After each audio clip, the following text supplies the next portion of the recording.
The 2024 schedule has been released for the Tennessee Volunteers. I'm going to give you my thoughts on it. Pretty balanced. And there's some good stuff on there, and I want to hear from you. SEC football continuing to evolve, and we know the opponents for the year after next. That and a whole lot more here on your Thursday Locked On Vols. You are Locked On Vols, your daily podcast on the Tennessee Volunteers. Part of the Locked On Podcast Network, your team every day.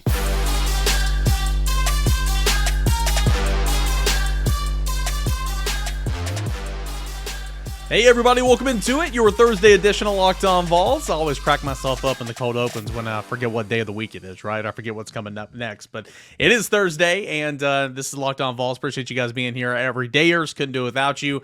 This is your first listen each and every single day, and we're a part of the Locked On Podcast Network that is your team every single day. At Locked On Vols on Twitter, at _Caner.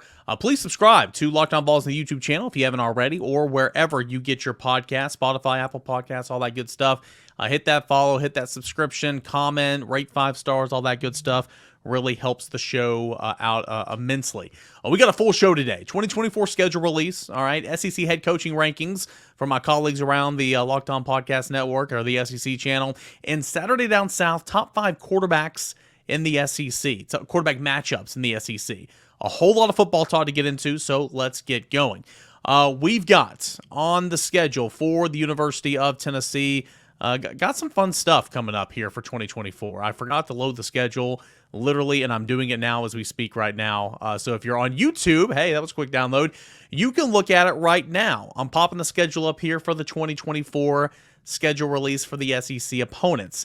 Alabama's at home, Florida's at home, Kentucky's at home, Mississippi State is at home, at Arkansas, at Oklahoma, at Georgia, at Vanderbilt. And of course, we're going to know dates, and we're going to know, of course, times will be, a long time away, but we'll know dates at some point in time, and I'm sure they'll put forth another 60 minutes on the SEC network. It's just ridiculous. I mean, again, from their perspective, I get it, trying to be like the NFL, trying to make it a year-round event, trying to get, I was shocked when this was an hour-long show. Your boy watched up until I figured out Tennessee's complete schedule, because by the time they unveiled Tennessee's schedule, pretty much all their matchups have been announced. And you knew going into it that Tennessee was going to play Oklahoma, because that had been announced earlier in the day. You knew going into it that Tennessee was going to play Alabama and Vanderbilt. You also knew that by the time the schedule unveilment was here, that you weren't going to be playing anywhere that you played, like any road game in 2023. You weren't going to go back there in 2024. So you could kind of figure out what was going on. And then as you speak with some people and kind of formulate your notes throughout the day, you had a pretty decent idea of what that schedule was going to look like by the time 7 o'clock Eastern time rolled around, and about 7:35 whenever they finally showed Tennessee's schedule, a part of the 60 Minutes SEC Network program. So just hilarious there. But we'll quickly go game by game, all right? And this is in no specific order. This is just kind of how I wrote them down here on this graphic. Alabama, you knew that, if it's going to be a one-off, an 8-game conference schedule one-off, they were going to preserve some rivalries, just like they're going to do eventually in the 3-6-9 game model, right? 3-6 model for the 9-game conference schedule. So you knew Alabama was going to be on there. Third Saturday in October, that's awesome. Everybody loves that, so you felt good about that. Of course, Tennessee won against Alabama at home this past year. Tennessee will be on the road in 2023, and then in 2024, the Nico Iamaleava show, and you're going to get Alabama at home, so I like that a lot. Florida, same situation. That game will likely not be an annual game once the end result is here. Even if you go 3-6 model, Florida's likely not going to be one of those 3 permanent opponents. But, Florida, in my demo, that met your rival, okay? That's what you grew up and you played them every single year, and that's the one you want from people my age. And so I like that, and of course, that'll be at home. Tennessee just took down the Gators at home this past year. Kentucky, I love the fact that Kentucky's on the schedule, and my hope and my prayer is Kentucky is that 3rd permanent opponent once they go to 9 games, and if they follow the 3-6 model. I know they're not there yet, but eventually, if that is the way they're going to go, once they figure out the TV money from ESPN, I hope that it is Kentucky, because that game's been played for, I want to say over like near 100 years, right? I mean, It's been played every single year. The Battle of the Beer Barrel, it's huge if you're a Tennessee fan. It also works out if you're a Tennessee fan because historically you've had great success over Kentucky. So I like that. And then wrapping up the home slate for 2024 is Mississippi State. Mississippi State's not one that's going to get you fired up. It's not one that's really juicy when you see it on the schedule. Mississippi State was last here in 2019, a part of that 7-game win streak to end the season, and Tennessee ran the football the whole time because Jerry Garantano was knocked out, hurt his hand in that football game. If you remember, that was at Neyland Stadium. Mississippi State, the Vols traveled to Mississippi State back in 2012 and lost. And if my memory serves me right, Cordero Patterson had a hell of a football game in that one. So the home SEC schedule, it's pretty solid. All right, Alabama, Florida, Kentucky, and then Mississippi State. Now, the 4 games on the road, you know that Vanderbilt's going to be there. You're playing Vanderbilt no matter what every single year. If they did the true 1-7 model, your permanent opponent would have been Vanderbilt. So you knew Vanderbilt was going to be on that schedule. And because you're traveling to Vanderbilt in Nashville, let's see here. In Vanderbilt this past year. Yeah, because you're going to be at home against Vanderbilt in 2023. It's, when you're not the smartest guy in the world, it's kind of hard to project, years out in advance. Because you're going to be hosting Vanderbilt at Neyland this upcoming football season. You knew that they was going to be on the road in Nashville in 2024. So knew that was going to happen. Georgia's on the schedule. Doesn't shock me. But I did think that there was a great opportunity for the SEC to dip their hand back in and pull out some old rivals. And the place for either Georgia or Arkansas, maybe you dump an annual rival from the SEC East, or not even really a rival, but an annual opponent from the SEC East, and go pick up one of those old school rivals that you played every single year up until you went to divisions in 1992. This would be a great spot for Auburn. And it wasn't.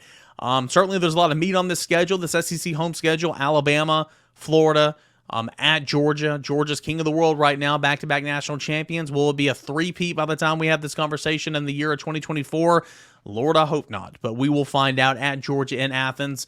That'll be a tough game. Nico, that'll be a really, really big opportunity for Nico on the road as a starter in 2024. And, man, I couldn't even hear myself think. It was so loud in Athens for this football game last year. Oklahoma, I'm going to say that one for last. At Arkansas. Gosh, guys, we were just there. We just did this, did we not? 2020, and I know 2020 was a one-off. I understand 2020 was a weird year, but we were just there. We just did this game. We were just in Fayetteville.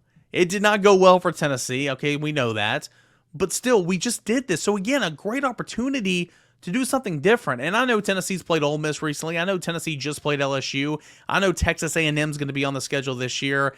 I get that. So it's difficult. You can only do so much. I talked about Auburn. Again, it's been a minute since Tennessee played Auburn. Tennessee played Auburn in 2018. Another reason to play Auburn again, right? I mean, I was wanting Auburn on the schedule. So, again, I thought, going to the Plains again, having Auburn here was a missed opportunity, but you put Arkansas on the schedule. So it'll be interesting. I'm excited. Have never been to a game at Fayetteville. So I'll be excited to make that road trip there. And then you got at Oklahoma. Going to Norman. Of course, Tennessee was in Norman in 2014. Didn't go well. Tennessee welcomed Oklahoma in 2015. Didn't go well. You're on the 1-yard line. Run the damn ball on 4th and goal. Run the ball. What are you doing? Right? I mean, there's bad memories, right? Kick the field goal. No, run the ball. Run the football. This game, the storylines are already written, guys. You've already got Josh Heupel going home. Josh Heupel versus Bob Stoops. Yes, I understand Bob Stoops is not the football coach there anymore, but he's still around the program, right? He's still lurking. He's still advising. He's still in the shadows. He's still in the meeting rooms. He's probably still coaching, right? Josh Heupel and Bob Stoops are not friends. Josh Heupel and the Stoops family are not friends. This will not be feely good for Josh Heupel. Sure, he had a lot of great memories there. He won a national championship. He was a great football player at Oklahoma. So, sure, in that respect, it might be good to go home, right? But I don't think anything would feel better for Josh Heupel than to go into Norman, Oklahoma, and put up a 50-burger with Tennessee marching out of there victorious.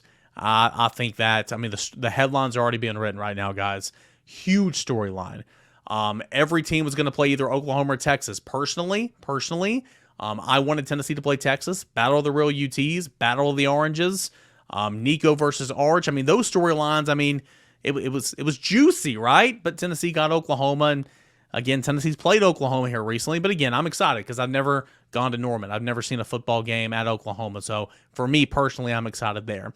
Overall, I don't think Tennessee's schedule is that bad. The big theme here, and I buried it, I'm sorry, the 2024 SEC schedule pretty much looks like what was already going to be the 2024 schedule, okay? You were already going to play Bama, Georgia, Vanderbilt, Florida. You had Oklahoma on that schedule in Knoxville. I know this is on the road. You had Mississippi State at home on that schedule, and that's what it's going to be. So 7 of the 8 opponents were already on the schedule, albeit the only one that wasn't on the schedule was Arkansas, and you replace that with Missouri, who is now gone. All the rest were on the schedule. So, you know, I'll be intrigued to see kind of where these are and where these fit in terms of the schedule, in terms of what dates are here, where's that bye week. That's what I'm intrigued with. But overall, it's fine.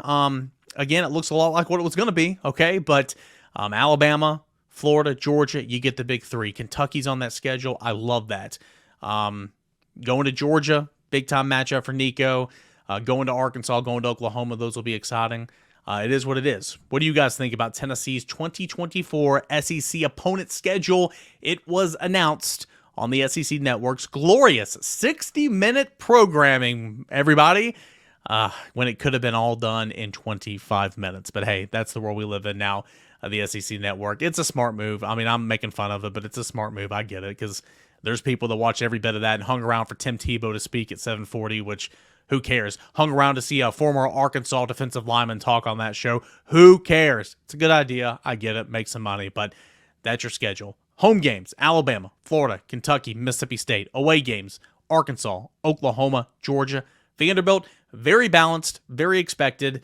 And if you're Tennessee, I think you take it. You don't play South Carolina, which is good. Good as in, who cares? Like, that's just, it's like, for me, and I understand last year you want some revenge. Hopefully you'll get that in 2023, but like, who cares about playing South Carolina? Who cares about playing Missouri? That's just my opinion, right? So anyway, schedule looks good. Hey, when we come back, another poll that myself and my colleagues over at the Locked On SEC did about the head coaching rankings in the Southeastern Conference. Where does Josh Heupel rank, and what does it look like 1 through 14? That and more football talk right here on your program, Locked On Vols, for a for a Thursday show. See, when I ramble like this and I talk slow, it's because I forgot to pull up my ad read, and I'm going to pull up my ad read right now. Really, really good at my job. That is what I am right now. Okay, I got it up here. Birddogs. Versatility, comfort. You can do anything in them. You can wear them anywhere. They are for you. They make you look good, and they make you feel good. Stretch khaki shorts designed to fit slimmer through the thigh and leg, giving you that sculpted look. Shorts do exactly the same thing as Lululemon, but feel way better. They fit way better than regular shorts. They're made of stiff, restricting cotton, and Birddogs fix this issue of stiff, restricting cotton. They fixed that issue by inventing cloud knit fabric that looks just like khaki but stretches so you can get a way slimmer fit without having to sacrifice movement. And maybe one of the best things about it is they use an anti-stink sweat wicking fabric that keeps you cool and dry all day long. Again, pants, shorts, dates, meetings, the beer with the boys, whatever the case may be, whatever the occasion may be, Birddogs has got you covered. Go to birddogs.com/lockedoncollege. Get a free Yeti-style tumbler with your order. That is birddogs.com/lockedoncollege for a free Yeti-style tumbler. You don't want to take your Birddogs off. We promise you that.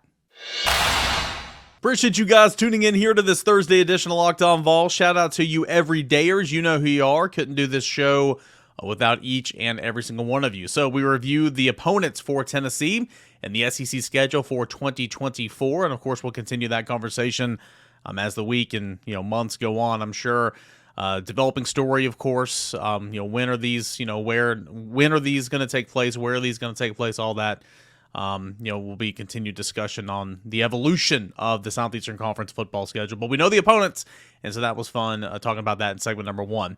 Want to continue on with some of the stuff we did in yesterday's show, and a couple of you guys messaged me or commented that some of my best shows are when I disagree with something because I get passionate about it.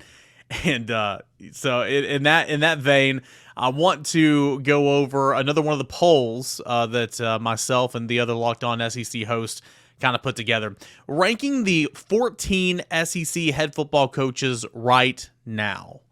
Okay, right now. So in another year, there'll be 2 more head coaches added to this mix, but 14 teams for the 2023 season right now.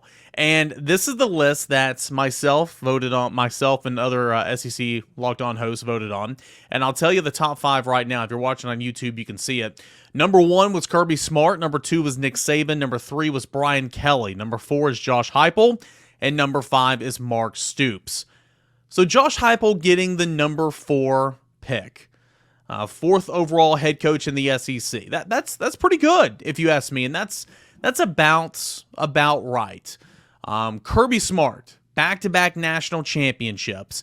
No way in the world he's not going to be number 1 in college football and in the SEC right now. Now, if we talk about the careers and we talk about the legacies and all that, Nick Saban's probably up there right now. But Kirby Smart right now for the SEC season, easily number 1. There's no disputing that because, again, back-to-back national championships. Nick Saban's number 2 still. We'll see what this season looks like for Alabama because it's going to be interesting. Quarterback play is a big old question mark for the Crimson Tide, but that roster still really, really good. Have a great running back room, are still good at the line of scrimmage. Just had a great recruiting class. We'll see what Alabama looks like, but I have no issue with Nick Saban being number 2. Josh Heupel at 4. Could he have come in at number 3 for Brian Kelly? Now, how do you vote on these? I'll tell you my criteria and how I kind of voted on these, right? Where are you right now in Southeastern Conference play? But also, you got to take history into account just a little bit. Not always, because if that were the case, Nick Saban would be number 1. But I understand why Brian Kelly was there at number 3. What Brian Kelly did at Notre Dame, the successful seasons that he had, the college football playoff appearances, sure, they got, bulldozed in the college football playoffs. I understand that, but still, did a really good job coaching football, if you will, not living life, but coaching football. His first season in Baton Rouge was pretty good, all things considered. With 3 losses, had a chance to go to the college football playoffs, was in that conversation. If they were to win the Southeastern Conference Championship game, LSU likely would have gone to the CFP. There you go. 3rd time's a charm. But they didn't. But I thought Brian Kelly did a really nice job in year number 1 in LSU, and it's only going to get better in my opinion because it's such a rich state for recruiting. They do a great job of holding on to top prospects in the states, not Jordan Matthews, if you will. They were late to that party. But anyway, I can see why Brian Kelly would be ranked number 3 here. You do have an SEC championship, or you have an SEC title game appearance. That's something Josh Heupel doesn't have. So in that vein, I get it. Josh Heupel being number 4. I like it, obviously, because this is a Vols podcast. Should he be number 4? There were some other coaches on this list that didn't even get in the top 5. You have Shane Beamer at number 5, Lane Kiffin at 7, or Shane Beamer at, let's see here, Mark Stoops at number 5, excuse me. Mark Stoops at 5, Shane Beamer at 6, Lane Kiffin at 7, Sam Pittman at 8, Jimbo Fisher at 9, Hugh Freeze at 10, Billy Napier at 11, Eli Drinkwitz at 12, Clark Lee at 13, and then Zach Arnett at 14. Obviously, Zach Arnett's never been a head coach before, taking over for, the deceased Pirates, and, may you rest in peace, and gosh, still can't believe he's gone, right? Mike Leach is just incredible, but Zach Arnett obviously is in the cellar, and then Clark Lee's right above him. Those make sense. But there are some pretty good coaches that could lobbied, if you will, to be inside the top 5 and at number 4. But I like Josh Heupel there at number 4 because if you look at what he's done at being a head coach throughout his career, all he does is win. He turned Tennessee around in a hurry. 10 regular season wins in year number 2. Went to a New Year's Six bowl game. Beat Clemson. Okay, had a Heisman caliber type quarterback. Had the Biletnikoff winner in Jalen Hyde on offense. back-to-back seasons have had a 1,000-yard receiver. He's had multiple draft picks in both seasons as Tennessee's head coach, shown that he and his staff can develop. I get all that. But, take a guy like Jimbo Fisher. He's won a national championship. I'm not saying Jimbo Fisher should be ranked ahead of him, but he's won a national championship. Most of these publications, whether it be CBS Sports, Athlon, whatever, that put out these offseason coaching rankings, a lot of times still give Jimbo Fisher the benefit of the doubt and have him highly up there. I don't agree with that. But Jimbo Fisher being at number 9 on this list, I think speaks a whole lot of volumes. I mean, Jimbo Fisher, according to my fellow host at Locked On SEC, is behind Sam Pittman. I like Sam Pittman. I think he's done a decent job at Arkansas. And it's been really bad with the talent that's in College Station right now. But Jimbo Fisher behind Sam Pittman, that's funny to me. I would not have done that. But if it's not Josh Heupel at 4, who would it be? Well, Jimbo Fisher would come to mind. Lane Kiffin would come to mind. A whole lot of success at Ole Miss in 3 seasons. Turned it around. Really, really difficult 2020 season, obviously, in terms of just everything in the grand scheme of things. Very successful in 2021. I think Lane Kiffin last year as well, losing your offensive coordinator, losing your quarterback, losing your defensive coordinator, and still getting 9 wins or whatever it was. I think Lane Kiffin did a really nice job last year at Ole Miss. Maybe Lane Kiffin should be in the top 5. But I like this. I like Josh Heupel at number 4 because it's the here and the now, the development shown. He's recruiting with the big boys. He needs to close some morale, no doubt about it. But I have no issue with Josh Heupel being here at number 4. Mark Stoops at 5 is interesting because I'm a big Mark Stoops fan. Okay, I like the way that he builds his roster and everything, but still, you haven't won anything. You haven't won anything at all. And sure, football, Kentucky secondary, whether, it doesn't matter if Calipari and Stoops are going to go at it and Mark Stoops gets his feelings hurt publicly. I mean, it is a basketball school. There's no ifs, ands, buts about it. My guy Lance does Kentucky basketball 90% of the time on his podcast because it is a basketball school. Mark Stoops at 5, I think he's done a really nice job, but I do not think that he is worthy to be the number 5 ranked coach in the SEC. Shane Beamer, on the other hand, again, I'm not a big fan of Shane Beamer. I think that he is a child and he has a whole lot of growing up to do. I also think that when it ends, because it will end for all these coaches, that's the nature of the business, it is going to end so badly in Columbia, South Carolina with Shane Beamer. It will. But right now, he's rolling. He's rolling right now. Did a really good job at the end of last year. If you can get Spencer Rattler rolling, who knows how good South Carolina can be. But I think Shane Beamer right now might have more of a case than Mark Stoops. Lane Kiffin definitely has more of a case than Beamer or Mark Stoops, in my opinion. Sam Pittman, it is what it is. I'd have him flip-flop with Jimbo Fisher down there at 8 and 9. Hugh Freeze at 10 is interesting because he's been in this league before. He's won in this league because of situations that were his own fault. He was out of this league, and now it's the redemption tour. Not a very good roster right now whatsoever in Auburn, Alabama, but if he can recruit, I think that he's a good enough coach to get Auburn back to where they need to be. But Hugh Freeze at 10 is about right. Billy Napier at 11, I thought it was so funny. So funny. Typical offseason, typical media outlets and or journalists or writers falling in love with a coach or cover that coach at one of their previous stops, and whenever they get a gig, they're going to push them and push them and push them that offseason.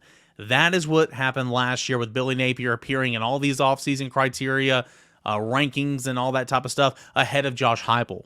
Ahead of Josh Heupel in these rankings. And it's like, okay, sure, very successful at Louisiana, but he's literally never done it in the SEC, never been a head coach. At least Josh Heupel has put together a top 10 offense, albeit it was a 7-5 year 1 record in Knoxville for Josh Heupel, but he had a top 10 offense with multiple draft picks in year number 1.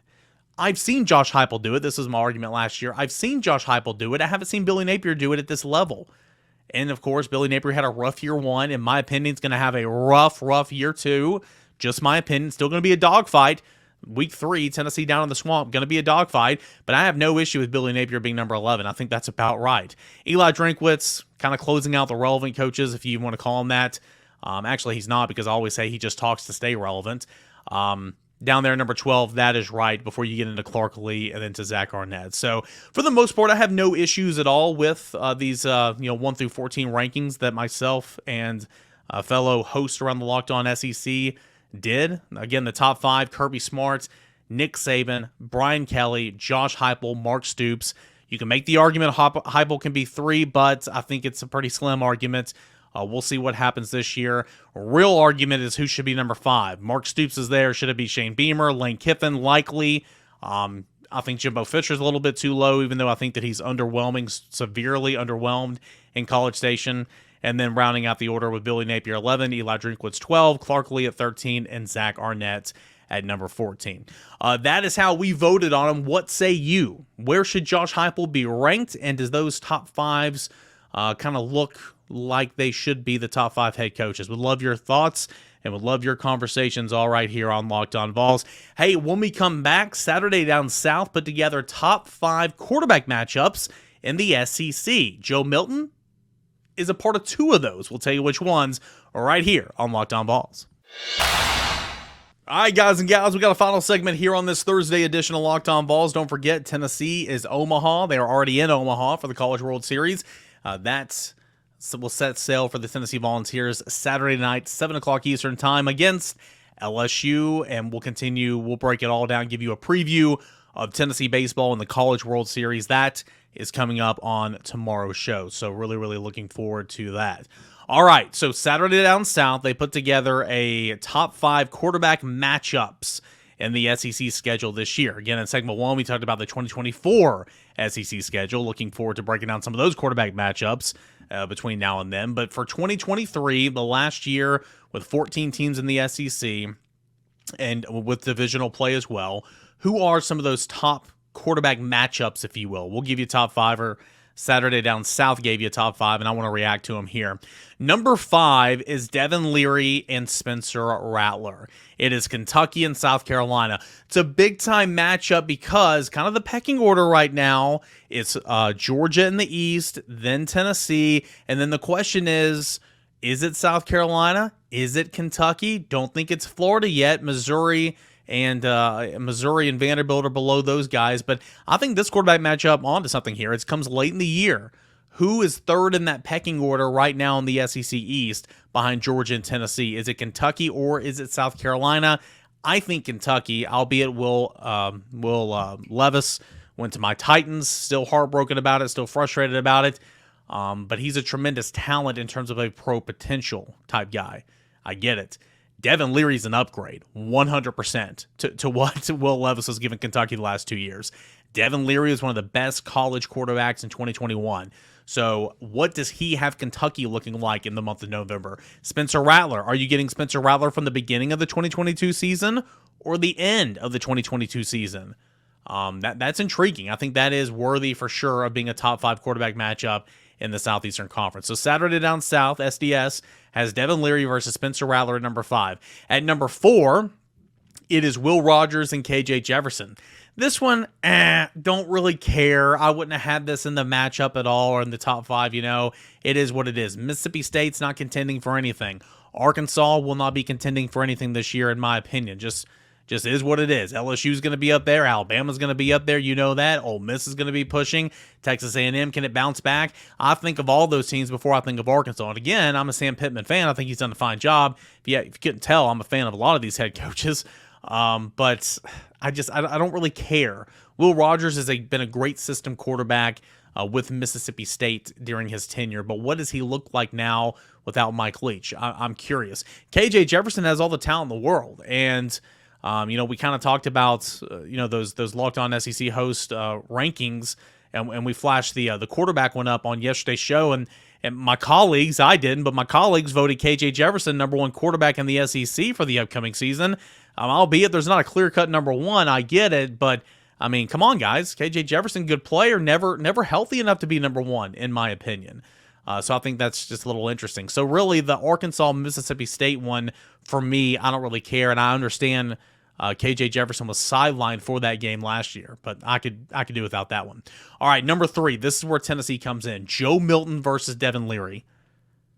All right, so I've already kind of gave my Devin Leary spill and how I think Kentucky's going to be better with Devin Leary. We talk about Joe Milton all the time. What does Joe Milton look like this season? How good can Joe Milton be? And in turn, how great can this Tennessee offense be with Joe Milton? We'll have to see. I think personally, that Kentucky is the biggest competitor to Tennessee to be the second best team in the East. I don't think it's South Carolina. I think it is Kentucky.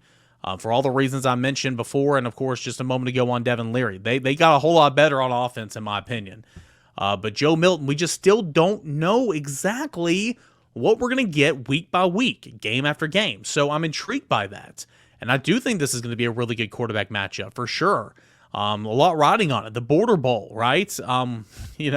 We don't know, how, in the future, obviously, even 2024 and beyond, we don't know how much longer Tennessee's going to play Kentucky on an annual basis. So it is interesting. This game means an awful lot. Battle of the Beer Barrel, and this is a game that can sneak up on you and be a game that you're favored in that you lose potentially. So I think this Joe Milton, Devin Leary battle, Tennessee-Kentucky, is going to be big, and SDS thinks so as well, and that's why it's at number 3. Number 2 is Carson Beck and Joe Milton. Obviously, this one's huge. I get it.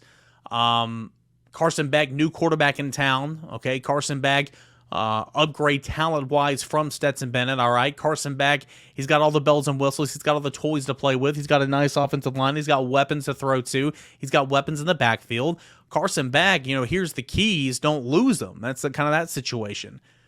But can Tennessee give Georgia a better fight in 2023 than it did in 2022? The final score, we talked about that game at length, obviously, during the season. The final score, I think, was 28-14 or 27-13 or whatever it was. It was a 2-touchdown game. But, you watched that game just like I did, guys, and it was not that close. It just wasn't. The weather was bad and a lot of running of the football and all that. But can Tennessee give Georgia more of a fight this year? I think we'll have to see exactly what that is. And again, it's dependent on Joe Milton. And so the fact that the East, 2 top teams getting after it, and a game in November absolutely signed me up. Joe Milton versus Carson Beck, 2 new starting quarterbacks, newish if you're Joe Milton, competing for the top spot in the East. Potentially, this could be the game that decides who represents the SEC East in Atlanta. Huge matchup, 100%. And so for that reason, that is why Joe Milton and Carson Beck are the number 2 matchup. The Y says this for Saturday Down South, quote, I reserve the right to simply change the names but leave this in the number 2 slot if this ends up being a battle of 5-star quarterbacks with Brock Vandergriff and Nico Iamaleava. That's a good point, but I don't think that'll happen, at least for Nico. But my guess is this will be Beck versus Milton, which we figure will be one of the biggest starts of their respective careers. Could Beck be in the midst of a Heisman Trophy campaign? Let's slow the wagon there, shall we? Will Milton's stock be through the roof like one of his moonshot throws? Either way, we should see an incredible atmosphere in Knoxville. Tennessee has Florida and Alabama on the road this year. And the headliner non-conference game will be in Nashville with Virginia, so the home fans could be chomping at the bit for the Dogs. If the Vols pick up where they left off, we could have a de facto divisional title game with a whole lot of pressure on Beck or Milton to deliver like their predecessors. I agree 100% completely. The top quarterback matchup, according to Saturday Down South in the SEC this year, is KJ Jefferson and Jaden Daniels. Interesting. The little synopsis on this real quick, it says, my guess is that when the preseason All-SEC teams roll out in July, Jefferson and Daniels will be the first and second team quarterback selections. This matchup of established SEC signal callers will be LSU's first FBS home game. It'll be Arkansas's first SEC matchup. Huge. Remember, in this late in the season battle for the boot last year, Jefferson was hurt. Harold Perkins took over in the entire state of Arkansas with a performance for the ages. It was so cold that day that Brian Kelly and LSU players drinking soup on the sidelines. My guarantee, a September game in Baton Rouge will be just a touch hotter and more kind to the high-flying offenses. And that is what they have to say on KJ Jefferson and Jaden Daniels. So, those are the top 5 quarterback matchups, and I think for Tennessee, Joe Milton being represented on one of those, or on 2 of those, just goes to show you how far Tennessee's come as a team, where Tennessee is in the rebuild, where all this is under Josh Heupel. It's a team that's saying, hey, we're replacing a lot, but at least offensively, we're just going to be going. We're going to try to pick up right where we left off. That's the mindset with Josh Heupel and Joey Halsley in this Tennessee offense. But for the first time at Tennessee, it'll be under new quarterback leadership, if you will. I understand Joe Milton started the 2021 season, but that was Hendon Hooker's year, as was 2022. So a lot of questions that will need to be answered. What are some other big-time quarterback matchups in the SEC this year? What are some of the ones that Saturday Down South didn't mention? Let me know. @_Kaner at Locked On Vols. And, of course, any other Joe Milton, quarterback battles this year on Tennessee's schedule that you're intrigued about. Let me know at _Canner and at Locked On Vols. All right, that is all the time we have today. We open it up by talking about reacting to the 2024 SEC football schedule release for the conference, of course, but also for the Tennessee Volunteers. And that was a whole lot of fun. We talked about the Locked On College poll, the top 5 coaches in the SEC, and of course, ranked those 1 through 14, and then the quarterback matchups in the SEC. Been a fun show, a whole lot of football talk. It always is right here on Locked On Vols. There'll be more of that tomorrow, and your complete Omaha preview for Tennessee and the College World Series. That and a whole lot more is what you have to look forward to right here on Locked On Vols coming up tomorrow. Everydayers couldn't do it without you. If you're not an everydayer, show up tomorrow, find out what it is, and be sure to subscribe to Locked On Vols on the YouTube channel and wherever you get your podcast. Guys, appreciate it, and we'll talk again tomorrow. This is Locked On Vols.